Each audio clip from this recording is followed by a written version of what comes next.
Philadelphia, 2003. In a city where secrets festered like wounds, 24-year-old Isabella Romano was about to discover that some truths come with a price too terrible to imagine. She was an experienced hiker with adventure in her soul and wilderness in her blood. The kind of person who sought solitude in nature's hidden corners. But Isabella had no idea that her next trail would lead her into 7 years of darkness, buried alive in a tomb that the world forgot to look for. Before we begin this journey into darkness and light, into despair and hope, I want you to know, this is not just a story about survival. This is about a mother who refused to give up, a system that failed catastrophically, and a young woman who turned her prison into a record of truth, her suffering into evidence, and her silence into the loudest testimony Philadelphia had ever heard. October 15, 2003. The Wissahickon Valley Park stretches along the northwestern edge of Philadelphia like a green scar through urban decay. It's 4:30 a.m., and Isabella Romano is already 2 miles into what should have been a routine solo hike along the Orange Trail. A challenging 8-mile loop that winds through dense forest before connecting to the more remote sections near the city's industrial outskirts. Isabella loves these pre-dawn hikes. As a technical writer for a software company, she spends her days trapped in cubicles and conference rooms.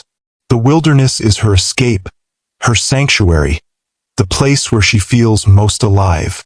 She's an experienced hiker who knows these trails better than most park rangers. Someone who can navigate by starlight and find her way home by instinct alone. But today something goes wrong.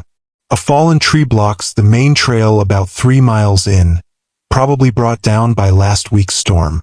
Isabella has 2 choices: turn back, or take the unmarked deer path that she knows connects to an old service road. She's hiked it before, though not recently. It adds about 2 miles to her route, but it's still well within her comfort zone. She chooses the deer path. What Isabella doesn't know is that this decision will cost her 7 years of her life. The path winds deeper into the woods than she remembers, following a creek that eventually leads toward the abandoned industrial area on the park's eastern boundary. It's a section most hikers avoid, not because it's dangerous, but because it's ugly. Old factories, crumbling warehouses, the kind of urban decay that reminds you civilization isn't permanent. Isabella is checking her GPS when she hears voices. She freezes. It's 5:45 a.m., still dark, and she's at least a mile from any legitimate trail. No one should be out here except maybe other early morning hikers, but these voices are different. Hushed, urgent, the kind of conversation people have when they don't want to be overheard. Her hiking instincts kick in.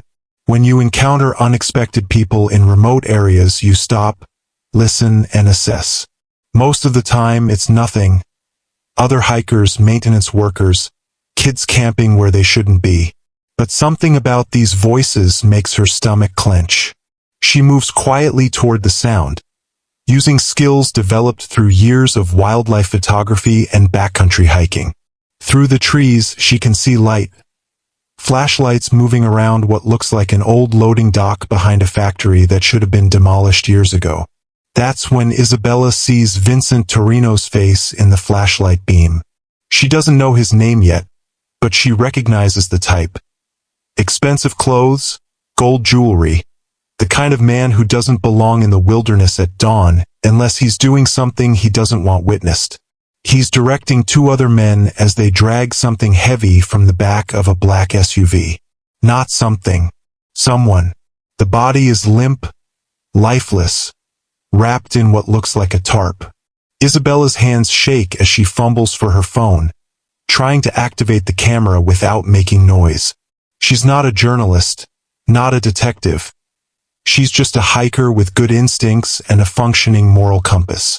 But she knows she's witnessing a crime, and every fiber of her being screams that this evidence needs to be preserved. Click, click, click. The phone camera isn't great in low light, but it captures enough. Faces, license plates, the systematic way they're handling the body. This isn't a panic disposal, it's professional, organized, the kind of operation that happens when murder is just another business expense. Isabella gets 7 photos before the unthinkable happens. A branch snaps under her foot. The sound echoes through the early morning stillness like a gunshot. 3 flashlight beams swing in her direction, and Isabella finds herself pinned in a triangle of harsh white light like a deer on a highway. Well, says the man she'll later learn is Vincent Torino, his voice carrying deadly calm. Looks like we have a nature lover. Isabella runs. She knows these woods, knows the terrain, knows shortcuts and hiding spots that no city criminal could possibly navigate. For a few precious minutes, she thinks she might actually escape. Her legs are strong from years of hiking, her lungs conditioned by countless mountain trails. She can hear them crashing through the underbrush behind her, cursing as they trip over roots and stumble into trees. But there are 3 of them and they have radios. The trap closes at the old stone bridge that crosses Wissahickon Creek. Isabella emerges from the trees to find a 4th man waiting for her, calm and patient, like he knew exactly where she'd run. Later, she'll realize that Torino's operation isn't just sophisticated, it's territorial. They know these woods because they use them regularly, and they've planned for contingencies like unexpected witnesses. Miss Romano, the man says, and Isabella's blood freezes. He knows her name. How does he know her name? She'll never find out that they identified her from her car registration, parked at the trailhead like thousands of other hikers do every day. She'll never know that Vincent Torino has been using the remote sections of Wissahickon Valley for body disposal for years, or that they have protocols for dealing with witnesses. All she knows is that the last thing she sees before the world goes black is not anger or panic, but the cold calculation of someone solving a business problem. Dr. Angela Rossi knows something is catastrophically wrong when Isabella doesn't return from her hike. Isabella is obsessively safety conscious. She always leaves detailed route plans, always carries emergency beacons, always checks in by noon on solo hikes. When 2 p.m. passes without contact, Angela doesn't hesitate. She calls 911.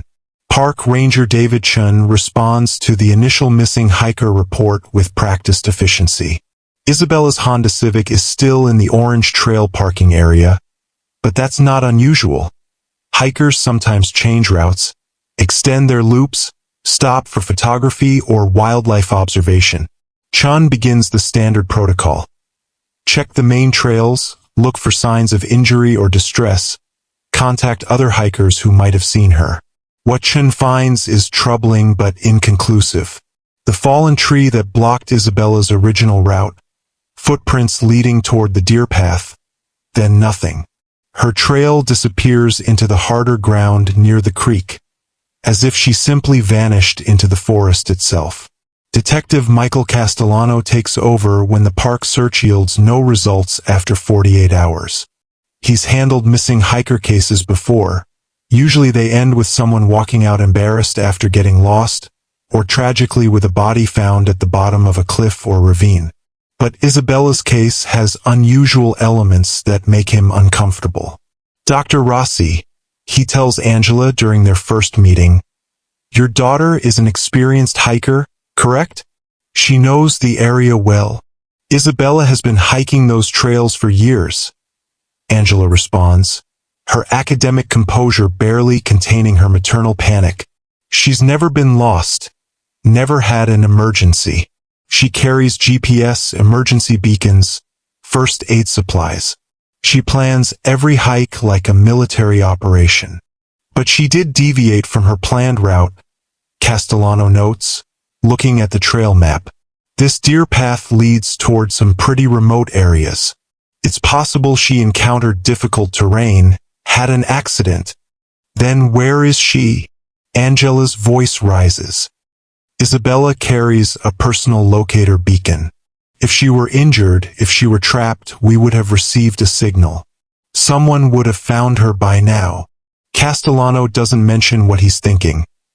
that the remote industrial area where the deer path leads has been the site of other disappearances over the years.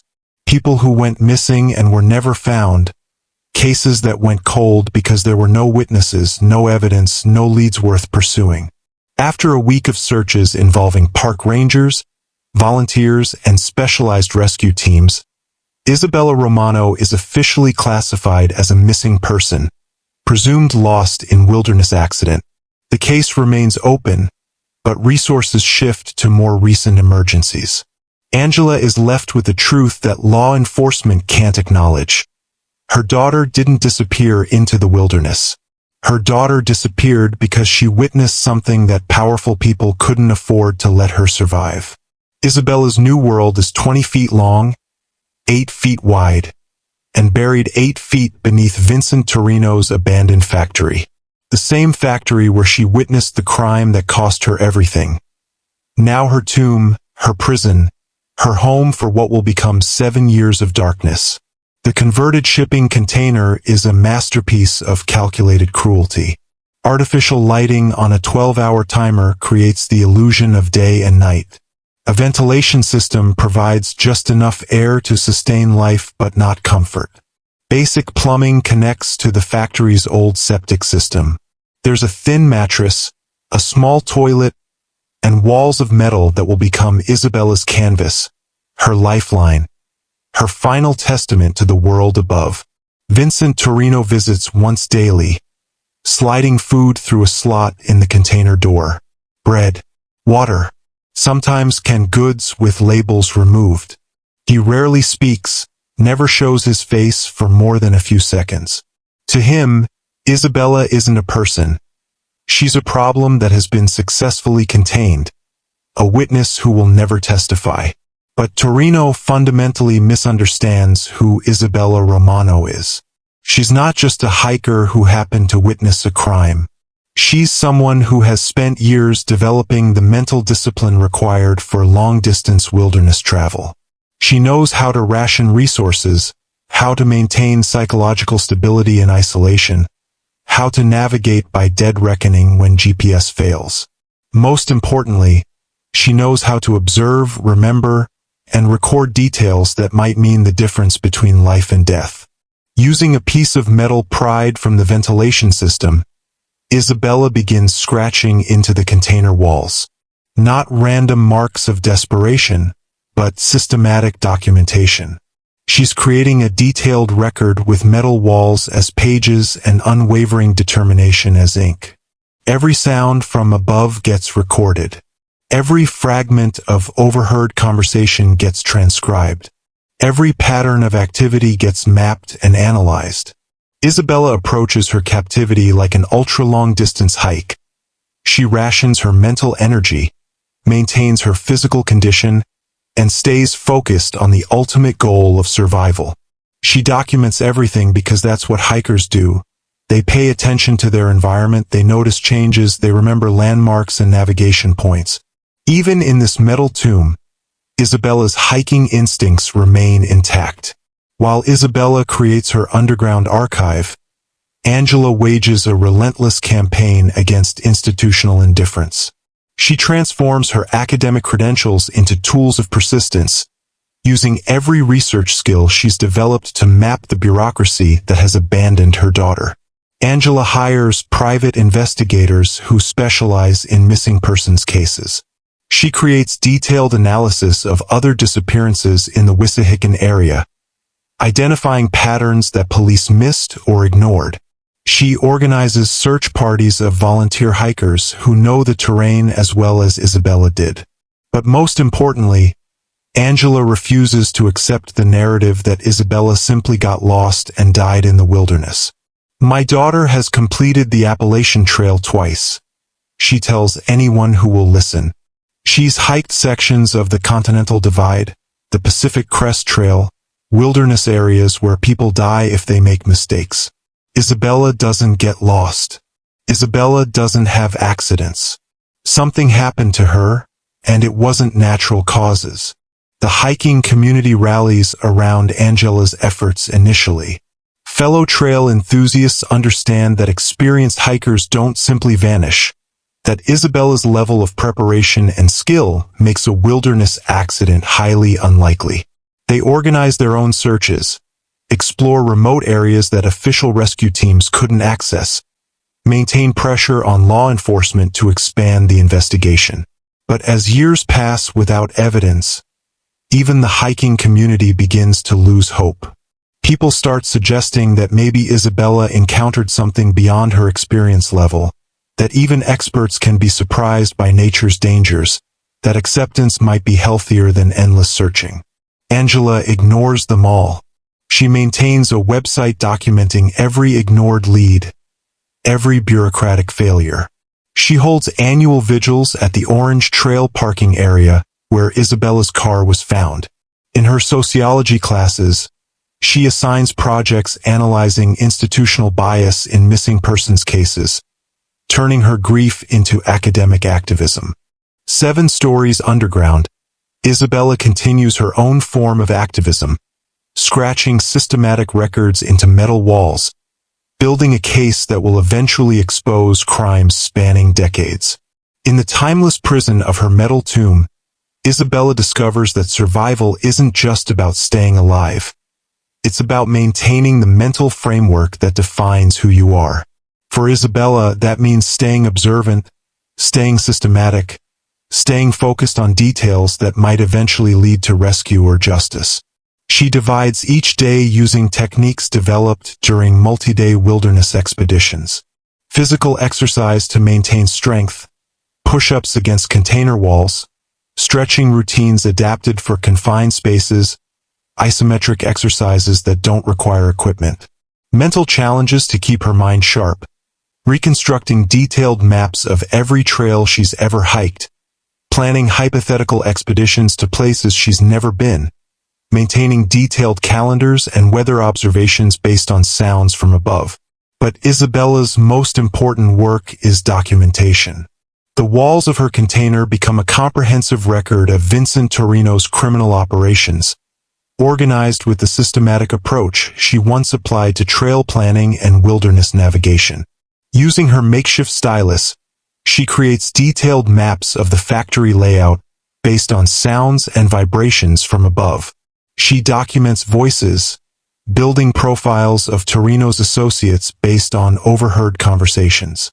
She maintains careful records of activity patterns, seasonal changes, and the rhythm of criminal operations happening in the world above her prison. In one section, Isabella documents evidence of previous victims, names and dates scratched by other captives, which she cross-references with missing persons cases she remembers from hiking community discussions. The pattern she uncovers is horrifying. Vincent Torino has been using remote wilderness areas to dispose of victims for years, targeting people whose disappearances could be explained as accidents or poor planning. In another section, she creates navigation aids for future investigators, detailed instructions on how to interpret her wall documentation, cross-references between different pieces of evidence, even crude maps showing the relationship between her underground prison and the crime scenes she witnessed. Isabella's hiking experience becomes her psychological armor. She's endured storms that lasted for days, navigated in whiteout conditions, survived equipment failures in remote locations where rescue wasn't coming. This container is just another survival situation, requiring the same mental discipline and systematic approach that kept her alive during countless wilderness emergencies. The difference is that this time, survival isn't just about staying alive until rescue arrives. It's about preserving evidence that might save other lives, even if hers is ultimately lost. In her 4th year of captivity, Isabella faces her greatest psychological crisis. The isolation is eroding the mental strategies that have sustained her. The endless cycle of artificial day and night, combined with the constant hum of ventilation, creates a sensory deprivation that threatens to break even her wilderness-trained mind. But then she hears something through the ventilation system that changes everything. Torino is discussing the professor's daughter with one of his associates. They're talking about Angela's continued advocacy, her website, her annual vigils, her refusal to accept that Isabella simply disappeared into the wilderness. The mother's becoming a problem, Torino says. Too much attention, too many questions. People are starting to look at patterns instead of individual cases. Isabella realizes they're planning to eliminate Angela. Her mother's persistence, the very thing that has kept hope alive, has made her a target. The same criminal organization that buried Isabella alive is now preparing to silence the one person who refused to stop looking for her. This knowledge transforms Isabella's approach to documentation. She's no longer just preserving evidence of her own captivity. She's racing against time to create a record comprehensive enough to save her mother's life and expose an entire network of predators who have been using Philadelphia's wilderness areas as hunting grounds for decades. Isabella begins working with desperate urgency. Her wall scratches become more detailed, more systematic, more focused on providing investigators with actionable intelligence. She creates detailed profiles of every voice she's heard, timelines connecting different criminal activities, even crude organizational charts showing the hierarchy of Torino's operation. She's no longer just a victim preserving testimony. She's an intelligence analyst working the most important case of her life from inside the evidence itself, knowing that her mother's survival depends on the quality and comprehensiveness of her underground investigation. February 2010. Philadelphia endures its most brutal winter in recorded history. Temperatures remain below zero for 2 consecutive weeks, creating unprecedented stress on the city's aging infrastructure. The freeze-thaw cycle that follows causes massive water main breaks throughout the metropolitan area.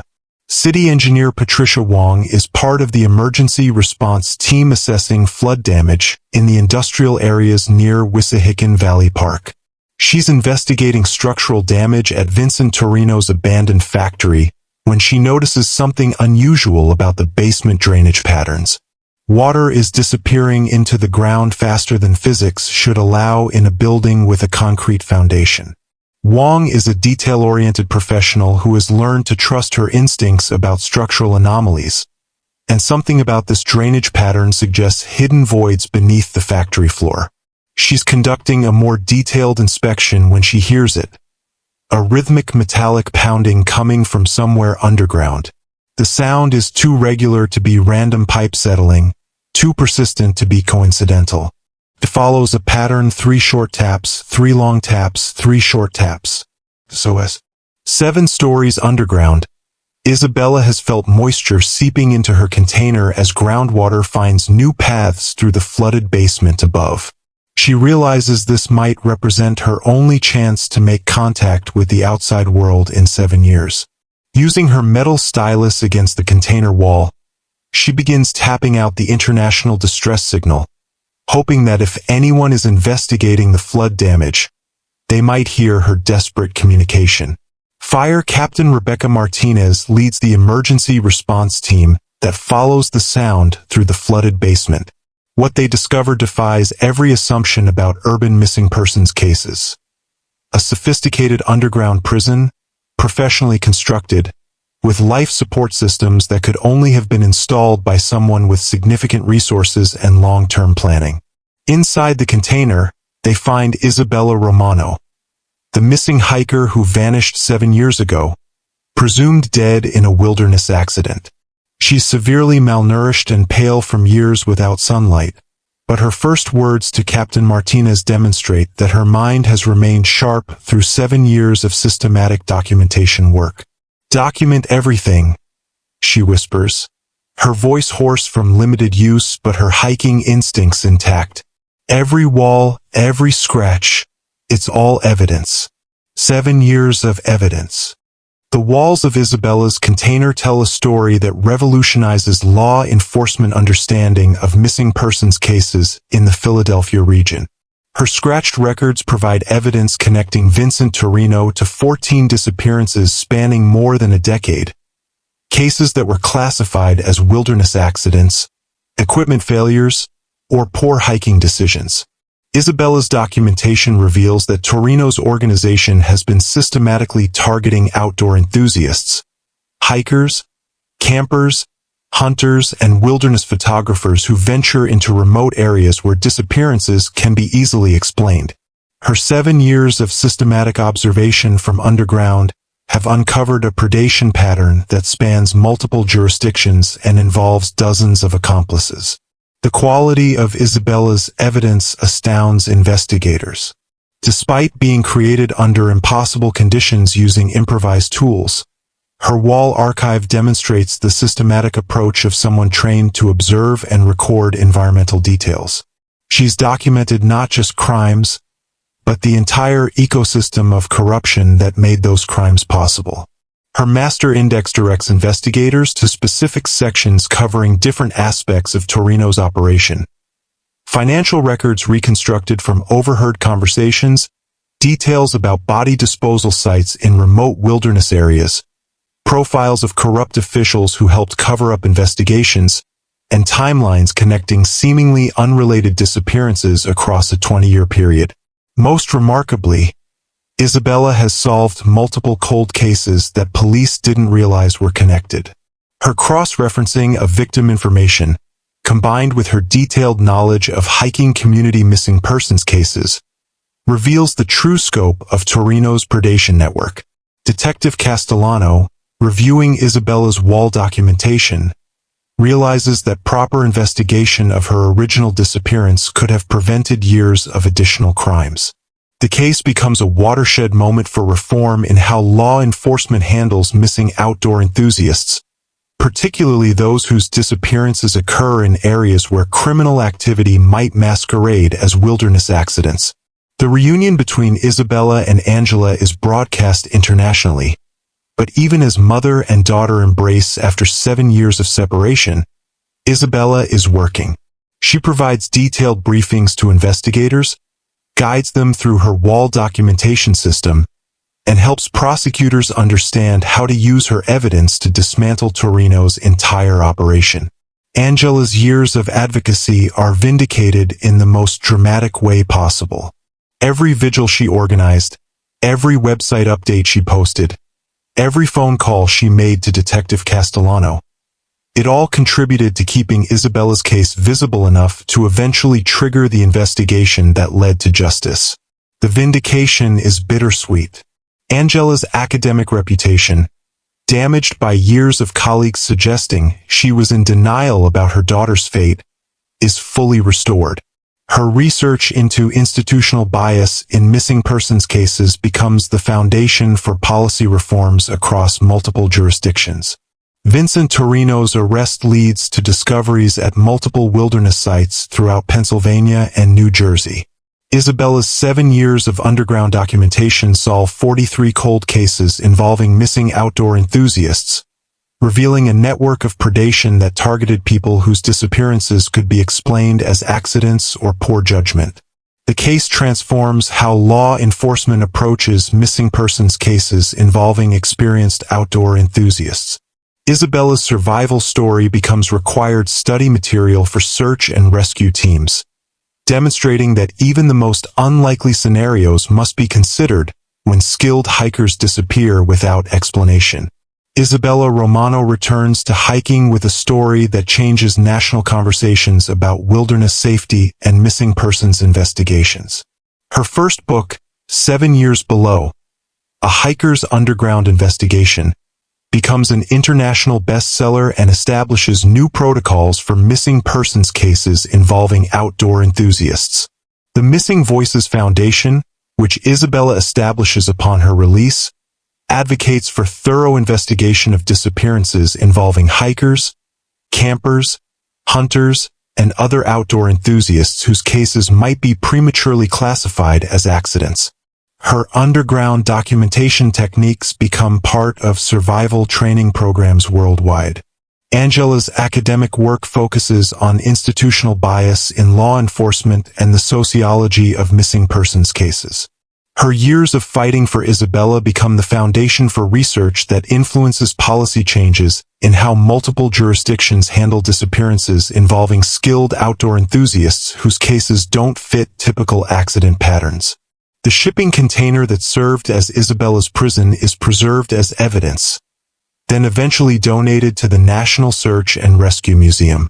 Visitors can view sections of Isabella's wall documentation through protective glass, a permanent testament to the power of systematic observation and the importance of never giving up on missing persons cases, regardless of how unlikely survival might seem. Isabella's story proves that the human capacity for observation and documentation can survive even the most extreme circumstances. Her 7 years of underground investigation created not just evidence of individual crimes, but a comprehensive analysis of how predators exploit society's assumptions about wilderness accidents to avoid detection.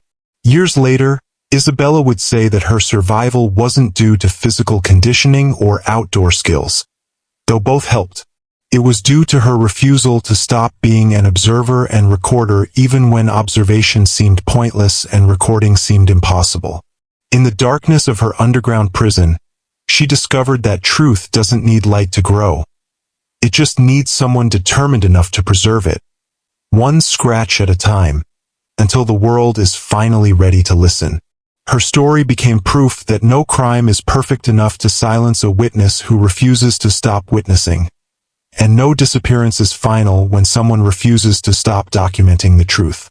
Isabella Romano was buried alive for 7 years, but she used that time to create the most important investigation of her life, and perhaps the most comprehensive criminal case file Philadelphia had ever seen.